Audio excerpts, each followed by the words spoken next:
So if you want to take your chest from this to this, then what are we waiting for? I don't want to sit here. Let's go straight to the gym. Come on, let's go. So we're gonna start with my favorite chest exercise, and then we're gonna move on to the most important exercises. And if you stick around to the end, I'm gonna show you some advanced techniques to really take your gains to the next level. All right, so in my opinion, the best thing that you can do for overall chest development is gonna be dips. The good thing about these is you can progress up too. So as they get easier, you can just add more weight to it. Make sure you get you a dip belt. So this is kind of like a back brace, but it's gotta have a chain.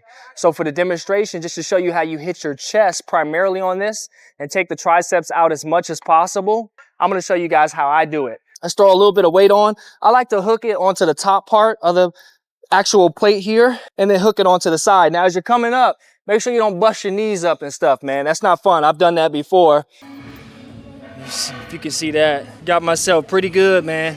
So do not focus on trying to keep your back upright. That's gonna work a lot more triceps. What you want is you actually wanna lean forward and squeeze. I'll show you. So when we're coming down, get a good stretch, squeeze. Down, squeeze. You see how I'm leaning forward? That's what you want. And as you guys start to get stronger with these, you're gonna really see the definition, the size of your chest start to grow. One more. And get a good squeeze at the top. There's nothing that you can do for chest in the entire gym, in my opinion, that's gonna work your chest overall. It hits every angle. And if you do get your body fat percentage down lower, you're doing your cardio, you're eating right, this is the one that actually gave me the most striations in my chest too, especially that middle part here that connects into the shoulder. So definitely make sure you're doing dips. Here's the most important thing that you got to keep in mind for chest. If you want it to grow, you got to hit your upper chest. And the way that you do that is with incline movements. You can do incline flies. This is going to be a half fly, half press on a incline bench. So if you can see, I have this bench angled. If you want your chest to grow, you have got to hit those upper pecs more than anything else. Trust me, you start doing that and you stay consistent with that, 8 weeks, 12 weeks, you're gonna see an improvement, but you gotta continue to do it. Instead of doing your traditional incline chest press, right? Or your traditional fly, like this, I like to do both. So I like to let the elbows bend and get a full stretch. And then as I'm coming up, turn it into a fly. And as you can see, this is putting a lot of tension on that upper chest. We've already kind of demolished it earlier today. And this is a good one to do as you get closer towards the end of your session, right? You've already probably done some pressing movements. You're warmed up properly at this point. But this right here, if you start throwing this into your routine, I guarantee you're going to start to get some phenomenal results. Anyway, I'm going to finish this set because it just feels so great. And that's just a version of the chest fly, right? It's like a half press, half fly. It's the way I like to do it. I think if you go back and look at some old school bodybuilding videos, you'll probably see Arnold did it that way as well too. And as you know, he had an amazing chest, right? Definitely make sure you mix this into your workouts. If you do, you'll thank me. You can also do incline presses. I actually have a slightly different attachment. And the reason why I'm choosing this one is because I can use a neutral grip. Still the same amount of weight. I just particularly like the neutral grip. It feels a little bit better on my shoulder so that I can go all the way down, get that full stretch, and then really squeeze on that upper chest. So that's why I'm using this one, but your gym, if you got a barbell, feel free to use that one. If you have any shoulder pain, things like that, you're gonna wanna properly warm your shoulder up. That's something to keep in mind too. But when it comes to these incline presses here, you wanna make sure that you're not like pushing through any pain that's gonna re-aggravate that injury or anything like that. So my shoulder feels good, so I'm gonna go ahead and demonstrate this. So we want it to come all the way down, far as you can, and then up.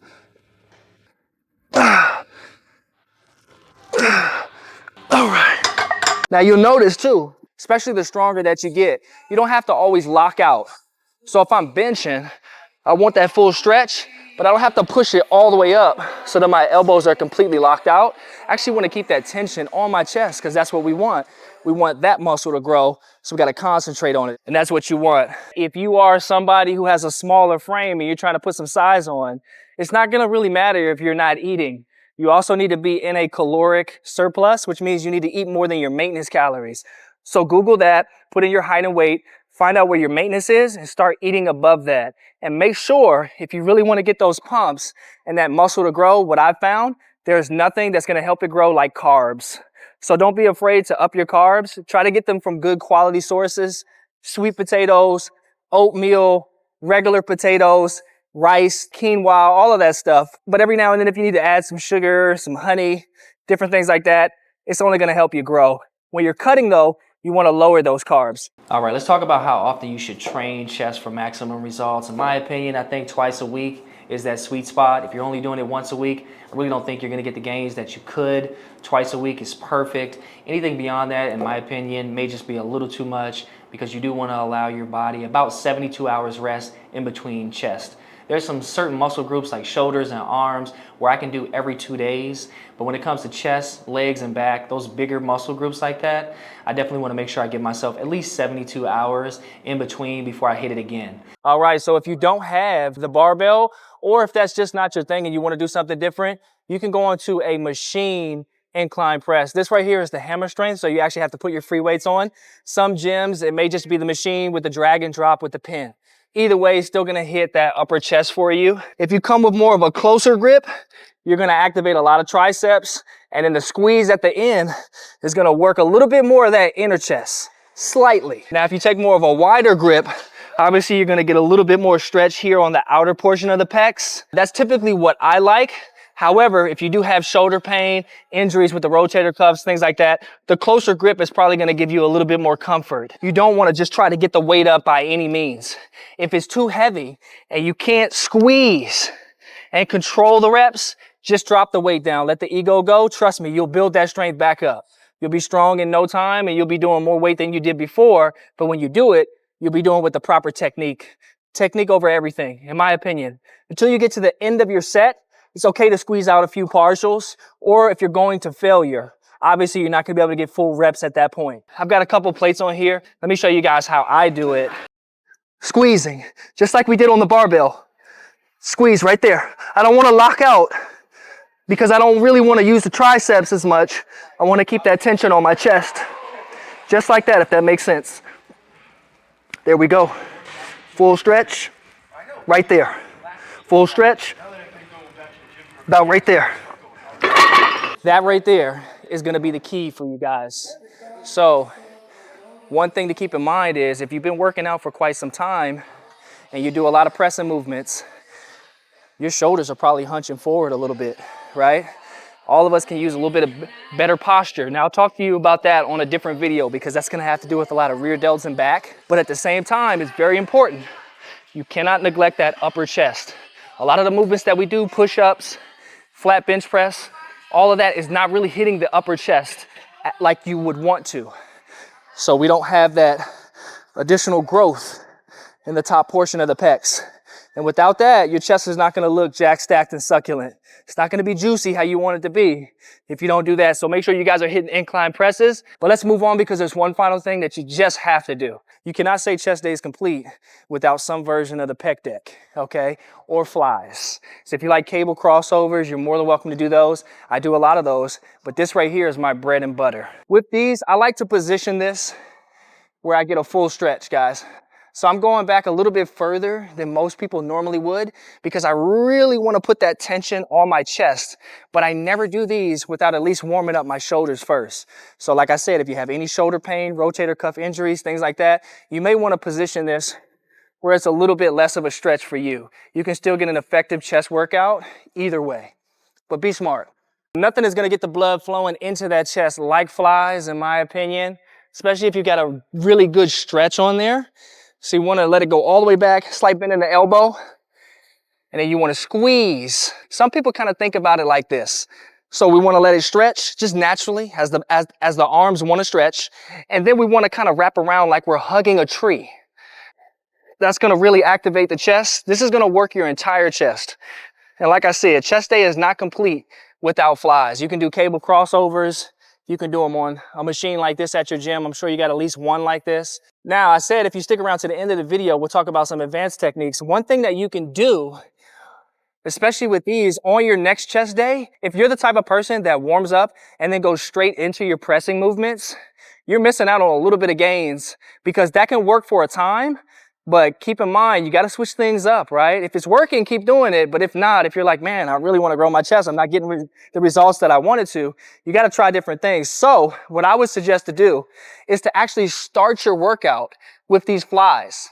Pre-exhaust the chest, which means to get a little bit of fatigue into that muscle before you do any of your pressing movements. So I probably would do 1 or 2 warm-up sets, and then I might do 1 or 2 actual working sets to complete failure on here. And then I would go into my actual chest routine. That's a great way to stimulate new growth in the chest and really shock your muscle in a way that you haven't before. I'll come down and then I'll go up to right here, right before my elbows lock. There's no need to do them like you're in the military, right? And you got to impress the sergeant or whoever. Another thing, I did this years ago. I haven't done it recently, but I really think that I got a lot of strength by doing this is before you start your chest workout, just do as many push-ups as you can.